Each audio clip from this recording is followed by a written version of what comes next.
Hello everyone, আসসালামু আলাইকুম। সবাইকে আমার জাস্ট লাইভ ব্লগে স্বাগতম।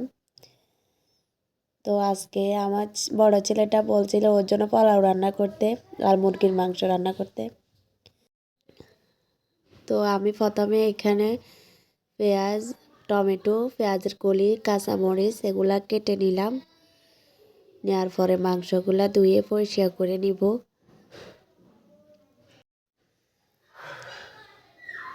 তো এখন চুলায় চলে যাব রান্না করতে। প্রথমে তেল দিয়ে দিলাম পাতিলে। তেল গরম হয়ে গেলে পেঁয়াজ কুচি, টমেটো কুচি, পেঁয়াজের কলি, মরিচ সব কিছু দিয়ে ভেজে নিব প্রথমে। তারপর একটু পানি দিয়ে মশলাগুলো দিয়ে কষিয়ে নিব।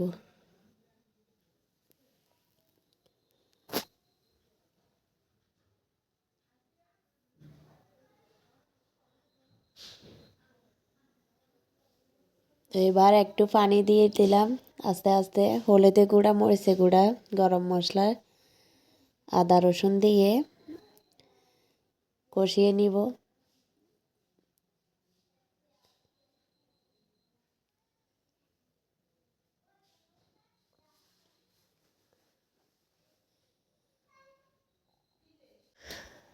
তো এবার আমি দিয়ে দিব মাংসগুলা, দিয়ে কষিয়ে নিব ভালো করে।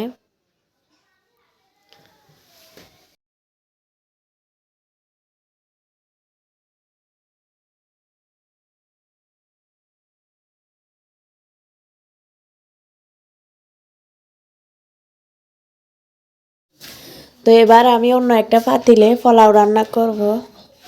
তো এখানে তেল দিয়ে দিলাম, পেঁয়াজ আর সামান্য পেঁয়াজের কলি দিয়ে দিলাম।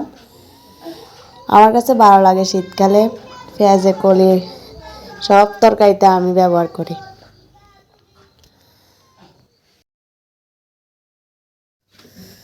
তো এরপর 2 টুকরা দারুচিনি, এলাচি আর 2টা তেজপাতা দিয়ে দিলাম। তো এখানে পোলাও চাল আগে থেকে ধুয়ে রেখে দিয়েছিলাম পানি চড়ে যাওয়ার জন্য।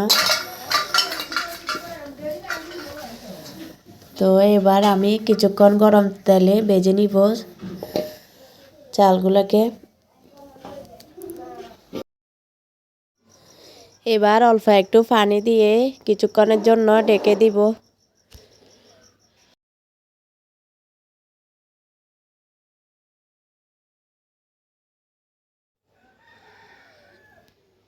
এবার আমি এখানে 1 কাপ পরিমাণে লিকুইড দুধ নিয়েছি। দুধ দিলে পোলাও ঝরঝরা হয়, তো আপনারা চাইলেও দিতে পারেন।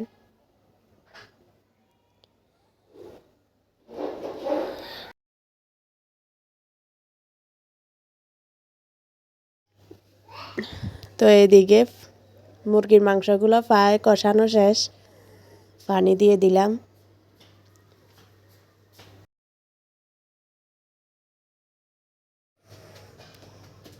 দেখুন মাশাআল্লাহ কালার এসেছে কত সুন্দর। তো এখন 2-3টা কাঁচামরিচ দিয়ে কিছুক্ষণ কষিয়ে নামিয়ে নিব।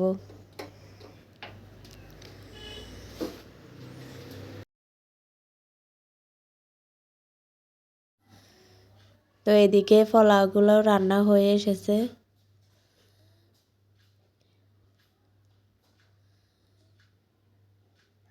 এবার পেঁয়াজ বেরেস্তা দিয়ে নামিয়ে নিব।